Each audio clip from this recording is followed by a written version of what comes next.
A e ke vënë re që sa herë që je i lumtur, dikush afër teje bëhet i ftohtë?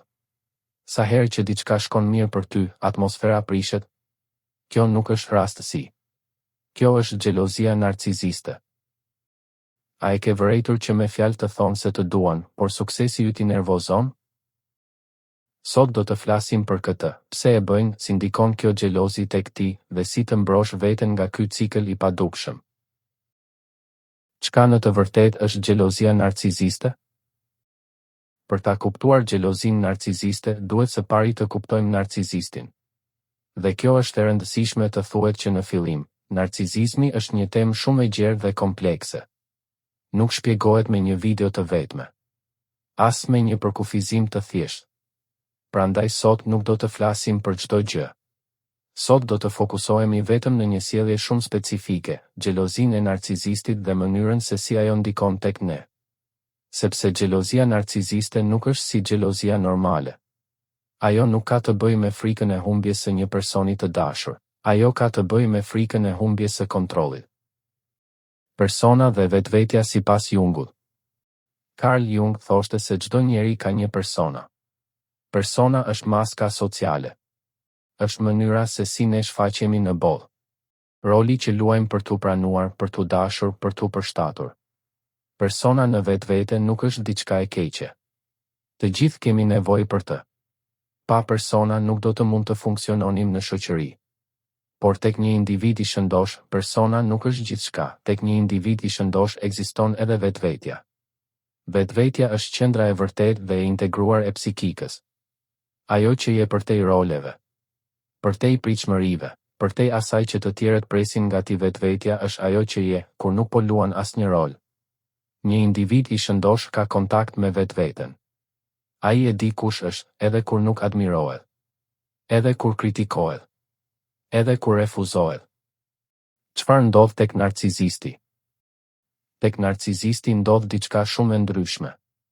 Për narcizistin, persona nuk është thjesht një maskë. Persona bëhet i gjithë identiteti i tij. Ai nuk ka kontakt të vërtetë me vetveten. Sepse vetvetja mban brenda, dhimbje, turp, ndjenjen e të mosqenurit i mjaftueshëm, përvojën e të mosqenurit i dashur. Shumë shpesh, kjo shkëputje fillon herët në fëmijëri.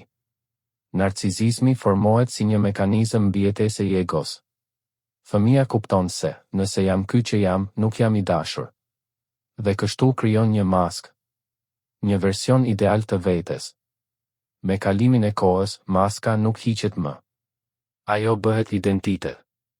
Dhe çdo gjë që e kërcënon këtë maskë, përjetohet si rrezik ekzistencial. Narcizizmi, admirimi dhe dashuria. Në praktik, narcizmi është kënaqësia e të qenit i admiruar. Jo e të qenurit i dashuruar. Jo e të dashuruarit vërtet. Sepse dashuria kërkon hapje. Kërkon cenueshmëri. Kërkon të shohësh dhe të pranosh edhe pjesët e tua të dobëta. Ai nuk mund t'i lejoj vetes të dashurohet, sepse nëse do të hapej ndaj kësaj, ti besoj kësaj dashurie, do të duhej të nxirrte jashtë gjithë dhimbjen e të mosqenurit i dashur si fëmijë. Për narcizistin, kjo është shumë e rrezikshme. Nëse ai do të lejonte veten të dashuronte vërtet, do të duhej të përballej me gjithë dhimbjen e vjetër. Prandaj ai zgjedh admirimin. Admirimi nuk kërkon hapje. Admirimi nuk kërkon sinqeritet. Admirimi kërkon vetëm performancë. Sot do të shohim vetëm një fragment, xhelozinë e tij dhe gjurmën e padukshme që ajo lë tek ne. Të vazhdojmë. Po flasim për këtë temë sepse, nëse e ke përjetuar xhelozinë e një narcizisti, ti e di që nuk është një ndjenjë e zakonshme. Nuk është xhelozi e lehtë. Nuk është ajo xhelozia njerëzore që lind nga frika e humbjes.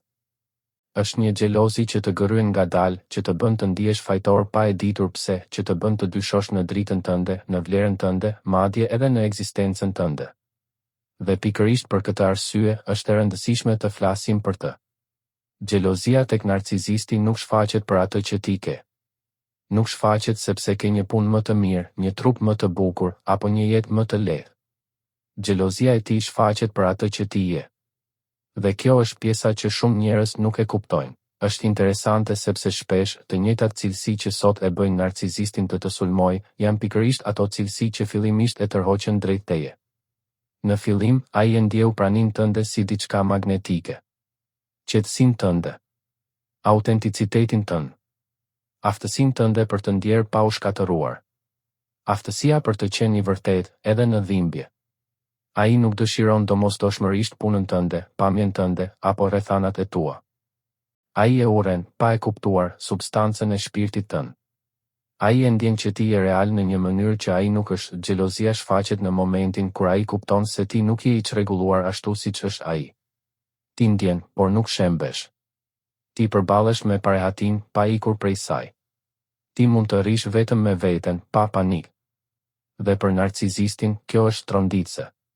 Sepse narcisisti është një njeri që jeton në ikje të vazhdueshme nga vetvetja, ai fillon të friksohet nga forca jote e brendshme, nga energjia jote natyrale, nga drita jote që nuk kërkon leje për të ekzistuar. Vëmendja e tij ndaj teje nuk është një vëmendje e zakonshme, është si vështrimi i dikujt që po vdes urie, drejt dikujt që ka ushqim.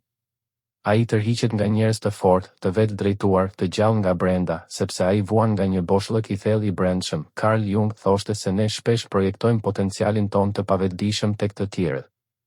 Dhe për narcisistin, ti bëhesh ajo që Jung e quante hija e artë, përfaqësimi i gjithçkaje që ai do të donte të ishte, por që nuk ka guximin të bëhet. Ti je versioni i mundshëm i vetes së tij, ai version që u shtyp, u mohua, u braktis shumë herët. Dhe kjo krijon brenda ti një frikë të thellë. Frika e ti më e hershme është kjo, që një ditë ti mund ta kuptosh sa ose e fuqishme je ti në të vërtetë. Sepse në momentin që ti e kupton këtë, ai e humb kontrollin. Dhe shumë shpejt, ai e kupton se të qëndrosh pranë dritës nuk është e njëjtë me të qenit dritë, dhe pikërisht aty fillon xhelozia narcisiste, mbytëse, glabëruese, shkatëruese. Çdo herë që ti tregon pasion të vërtetë, atij i kujtohet apatia e tij. Çdo herë që ti tregon guxim dhe vulnerabilitet, atij i kujtohet frika dhe frikacakëria e tij. Dhe kështu, ai nuk xhelozon atë që ti ke. Ai xhelozon atë që ti je. Narcisisti e krahason vazhdimisht veten me ty dhe cilësitë e tua nxjerrin në pa gjithçka që ai nuk është. Por në vend që të rritet, ai sulmon pasqyrën. Në gjuhën jungiane, kjo ndodh sepse hija përmban pjesët e refuzuara të vetes së tij. Projekcioni është mekanizmi me të cilin ai vendos ato pjesë tek ti. Ai nuk mund ta durojë dhimbjen e asaj që ka mohuar brenda vetes, prandaj përpiqet ta shkatërrojë jashtë vetes. Çfarë bën një narcisist xheloz? Sjelljet. Një narcisist xheloz nuk të sulmon drejt për drejt, por në mënyrë sublime. Kur ti je i lumtur, ata bëhen të ftohtë. Kur ti ke një ditë të veçantë, ata e shkatërrojnë. Një arritje e jotja nuk festohet kur pa u shoqëruar me kritik, sarkazëm, ose një kompliment që të pret krahët. Ti promovohesh në punë, ata të thonë, me në fund po, kjo të mori pak kohë. Ata minimizojnë arritjet e tua sepse suksesi yt i ekspozon. Shpesh hynë në konkurrencë me ty, hapur ose në heshtje. Mundohen të të tejkalojnë, jo për të rritur veten, por për të ulur ty. Të akuzojnë se mendon se je më i mirë se të tjerët, sepse vetbesimi yt e kërcënon egon e tyre. Dhe atë që nuk e durojnë, e quajnë arrogancë. Ata të kopjojnë stil, ide, mënyrën tënde të qenin. Por pastaj të mbajnë inat për origjinalitetin tënd. Zhduken pikërisht atëherë kur ti ke nevojë për mbështetje. Janë të pranishëm vetëm kur ti je i dobët. Kur ti ndan diçka pozitive, ata tërhiqen emocionalisht. Ftohen. Heshtin. Nëse je person empatik, kjo heshtje ndjehet si faj. Ti ndihesh i braktisur dhe instinkti yt i parë është të vraposh për ta rregulluar marrëdhënien, por nëse ndalon, edhe vetëm për një moment më shumë se zakonisht, ti sheh diçka të rëndësishme. Qetësia e tyre nuk është pjekuri. Nuk është reflektim. Nuk është përmbajtje. Është boshllëk. Ajo qetësi personifikon zbrazëtinë e tyre të brendshme. Nuk është se ata kuptojnë më shumë se ti, nuk është se janë më të fortë emocionalisht. Nuk është se janë të zhgënjur nga ti, ata janë bosh. Dhe heshtja është arma e tyre. Ata krijojnë drama, të izolojnë nga familja dhe miq, sabotojnë marrëdhëniet e tua, të bëjnë të dyshosh në veten tënde. Gaslightingu nuk është konfuzion. Është strategji. Si ndjehet kjo xhelozi brenda tyre? Tek një narcisist, xhelozia nuk është e zakonshme. Nuk është kalimtare. Nuk është e menaxhueshme. Është intensive, përmbytëse. dhe thellësisht konfuze. Brenda tyre ka një gërvishtje të vazhdueshme. Një tension I brendshëm që nuk pushon. Ata ndihen të zemëruar për aftësitë, rritjen ose suksesin tënd, edhe kur nga jashtë duken të qetë. Rritja jote I përplas me një ndjenjë të thellë inferioriteti. Jo sepse ti po bën diçka gabim, por sepse përparimi yt u kujton gjithçka që ata nuk kanë guxuar të bëhen. Ata ndihen më pak se ti. Jo në mendje, por në shpirt.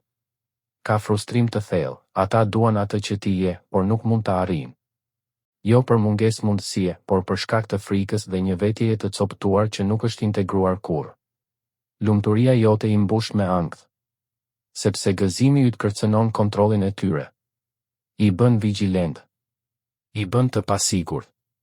Ata nuk janë në gjendje të festojnë, jo sepse nuk duan, por sepse çdo sukses I yti e thekson zbrazëtinë e tyre të brendshme. Dhe aty lind një dëshirë e fortë për dominim. Një impuls për të zvogëluar. Për të errësuar. Jo për të fituar, por për të ndjerë përsëri të sigurt. Cilësitë e tua zgjojnë hijen e tyre, ato pjesë të vetes që ata I kanë refuzuar dhe nuk kanë guxuar kurrë t'i integrojnë. Në vend që ta përballojnë hijen, ata e projektojnë tek ti dhe ky projekcion ushqen kritikën, xhelozin, manipulimin. Ata ndjekin çdo lëvizje tënde. Vëzhgojnë reagimet e tua. Kërkojnë kontroll, sepse pasiguria e tyre është e vazhdueshme. Çdo gjë pozitive që ti bën, ata e shndërrojnë në diçka negative. Sepse nuk po reagojnë ndaj teje, por ndaj hijes së tyre. Kur ti ke sukses, për ta është kërcënim. Sepse drita jote zbulon zbrazëtinë e tyre. Kur ti je I lumtur, ata përdorin ironi ose sarkazëm. Sepse ndjejnë turp dhe zemërim për ndjenja që nuk mund t'i kontrollojnë. Dhe ato ndjenja, ti projektojnë ty çfarë ndikimi të brendshëm ka sjellja e tyre tek ti të jetuarit për një kohë të gjatë në këtë dinamik të ndryshon sistemin nervor, ti nuk jeton më spontanisht. Ti mbijeton. Fillon të ecësh me kujdes, sikur po ecën mbi vezë. Fillon të fshehesh lajmet e mira. Të zvogëlohesh që të mos biesh në sy. Fillon të ndihesh fajtor që je gjallë, fajtor që ke energji. Fajtor që ndjen gëzim. Ti ndalon së besuar I intuitës tënde. Fillon të dyshosh në vlerën tënde.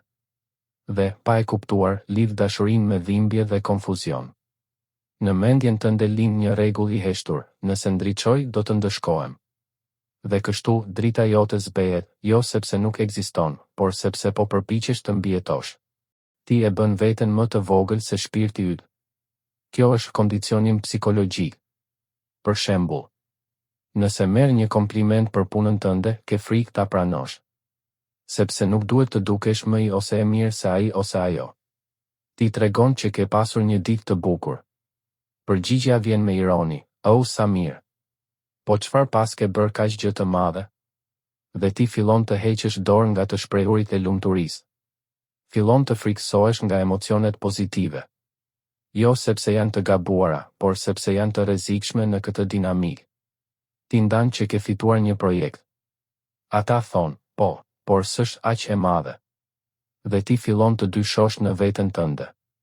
Të humbasësh vetbesimin. Të ndjesh sikur suksesi yt është I gabuar ose I padobishëm. Ata të thonë, nuk mund ta besoj sa egoiste je. Dhe ti fillon të ndihesh fajtor për nevojat e tua. Për dëshirat e tua. Ti fillon të besosh se të kujdesesh për veten është diçka e keqe. Kur ata të izolojnë emocionalisht, kur nuk komunikojnë për ditë të tëra pas suksesit tënd, ti ndihesh I lënë pas dore, fillon të friksohesh të ndash emocionet e tua. Dhe gradualisht dyshon në vlerën tënde si njeri. Brenda teje fillon të formohet një plagë që thotë: "Jam I ose e dashur vetëm kur jam I ose e vogël."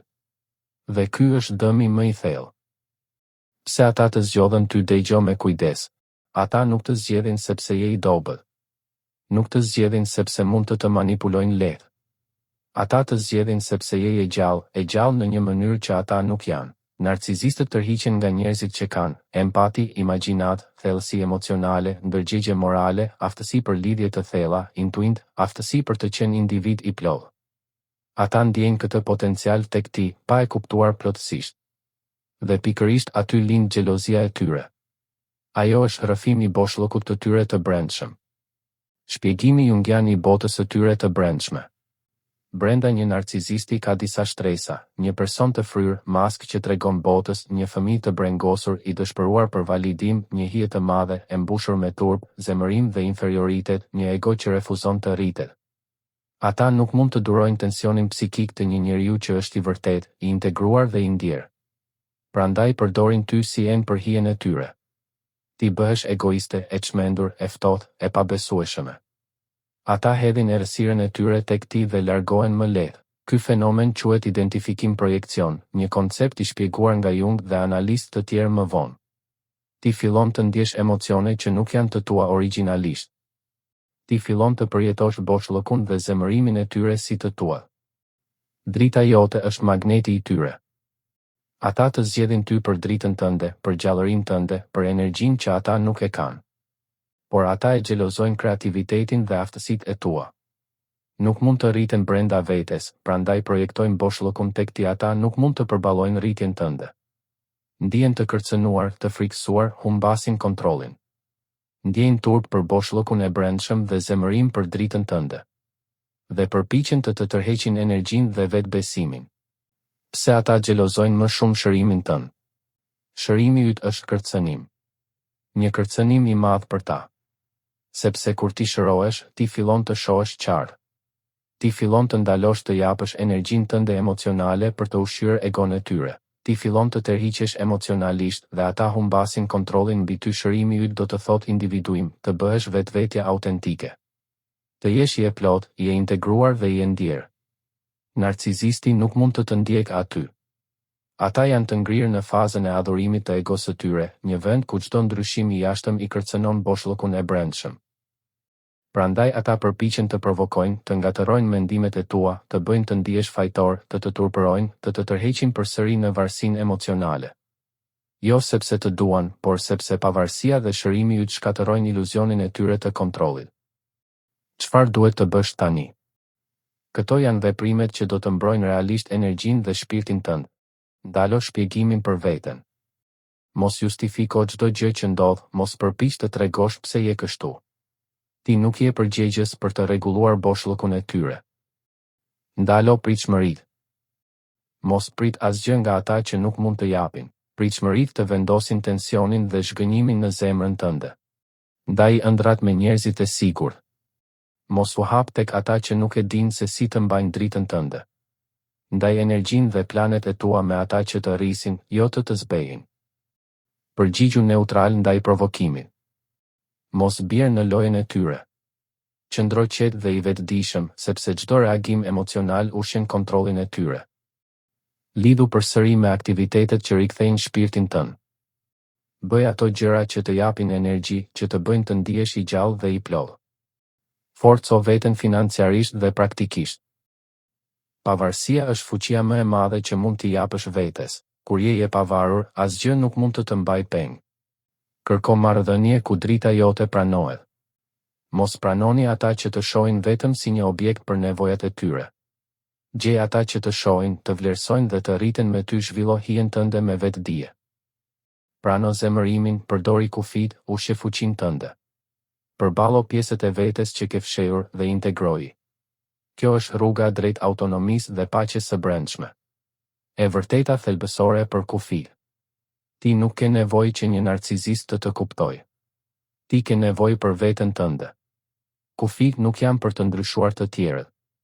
Ata janë për të ndaluar lënien pasdore të vetes tënde.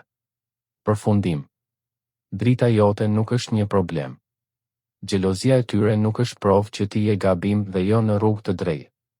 Ajo është provë se ti je rrezatuese, se drita jote ekziston dhe se nuk mund të fshihet.